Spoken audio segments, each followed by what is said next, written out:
되게 싫어하는 것 같아. 아, 절대 쳐다봐. 그냥 좀 이렇게 안녕하세요. 저는 고려대학교 국어교육과에 합격한 김혜리입니다. 안녕하세요. 저는 연세대학교 전기전자공학부에 합격한 전희재입니다.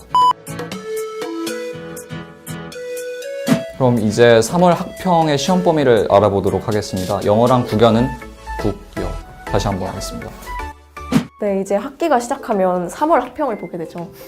네, 그쵸. 아직도 많이 떨렸던 기억이 생생하네요. 네, 올해 학평은 개학하는 주 목요일인 3월 7일에 시행이 되는데요. 개학하고 바로 시행되는 시험이니만큼 아무런 대비와 준비 없이 시험을 보게 될 수 있기 때문에 미리미리 이것에 대해서 생각을 하고 계획을 짜셔야 할 것 같습니다.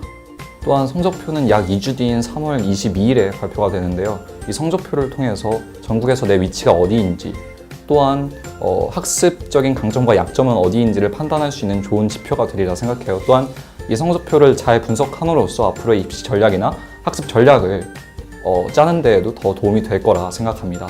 그럼 이제부터 3월 학평의 시험 범위를 알아보도록 하겠습니다. 영어와 국어는 1학년, 2학년 전범위가 출제되는데요. 시험 범위가 사실상 없는 거 아시죠? 그냥 재량껏 공부하셔서 잘 보시면 됩니다.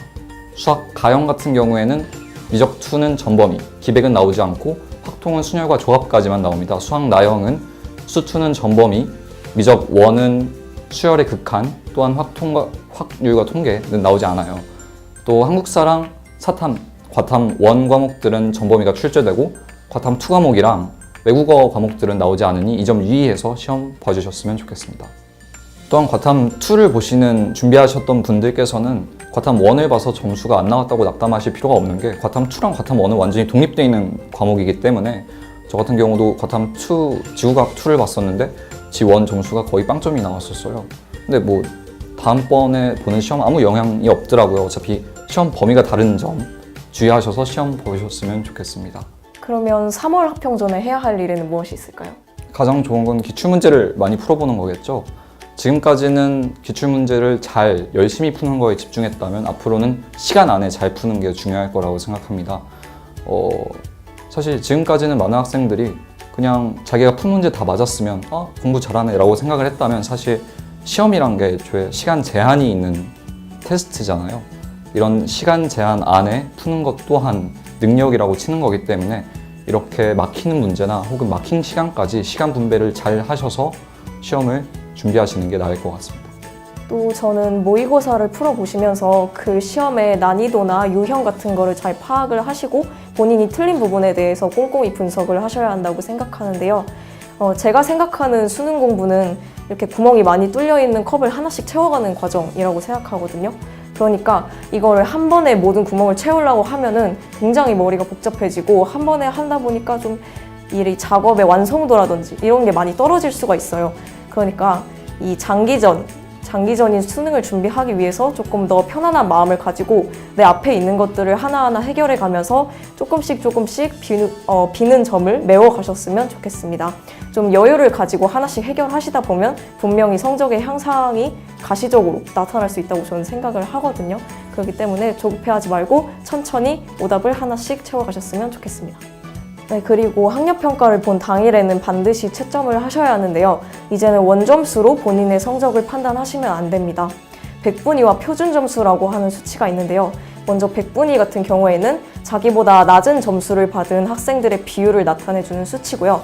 또 표준점수 같은 경우에는 그 시험의 난이도에 맞추어서 나오는 나의 점수예요. 그렇기 때문에 이제는 원점수보다는 백분위와 표준점수를 토대로 자기 성적을 객관적으로 분석을 해주셔야 되고 또 이 두 수치 같은 경우에는 상대적인 수치이기 때문에 내 점수를 안다고 해서 이거를 판단할 수가 없어요. 그렇기 때문에 시험을 보시고 이투스 풀서비스에 접속을 하셔서 자기 점수를 입력하면 본인의 백분위와 표준 점수를 확인하실 수 있으니까 꼭 활용하셨으면 좋겠습니다. 그리고 틀린 문제를 바로 분석을 하시는 게 좋아요. 가장 기억이 잘 날 때 분석을 해야지 자기가 어디에서 오해를 했는지 찾기가 쉽겠죠. 이렇게 오답 분석을 하기가 혼자 하시기가 힘드시다면 이투스 라이브 국영수 핵심 문제 강의가 당일에 열리기 때문에 당일 오후에 찾아보시는 걸 추천드리고 또한 다음날 전문항 해설 강의가 나오기 때문에 자기가 핵심 문제 외에도 다른 문제에서 걸리는 게 있다면 그때 열심히 찾아서 공부하시면 좋을 것 같습니다. 네, 또 마지막으로 본인이 분석하신 오답 문항과 본인의 입시 전략에 맞추어서 공부 계획을 짜는 것이 중요한데요. 그리고 여기에 덧붙여서 말씀드리고 싶은 게 3월에는 탐구 공부가 아직 제대로 되지 않은 학생들이 많아요. 그런데 의외로 탐구 과목이 수능 때 발목을 잡기 가장 쉬운 과목 중 하나라고 생각이 들거든요. 그러니까 3월부터라도 탐구 과목 공부를 꼭 시작을 하셔야 됩니다. 또 이렇게 오답 분석을 하고 나에게 맞는 학습 전략에 맞는 계획을 짜기 위해서 내가 어떻게 무엇을 해야 하는지 굉장히 고민이신 분들이 많을 텐데요. 네, 그래서 이 투스에서 학평 당일 오후 6시 30분에 학습 전문가와 이투스 장학생들의 꿀팁이 담긴 영상을 공개한다고 하니까요. 많이 관심 갖고 시청해 주셨으면 좋겠습니다.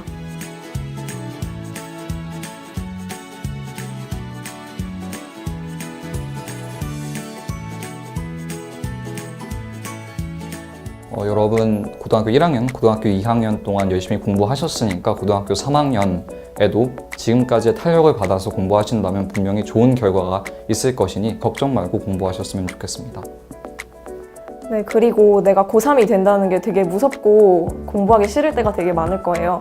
하지만 본인이 갖고 있는 목표라던가 계획 이런 게 굉장히 뚜렷하게 잘 갖추어져 있다면 여러분이 상상하시는 모든 것들을 이뤄낼 수 있는 시기라고 생각을 하거든요. 그렇기 때문에 한 번에 시험 못 봤다고 좌절하거나 포기하지 마시고 끝까지 열심히 해서 꼭 목표 대학에 진학하시기를 응원하겠습니다.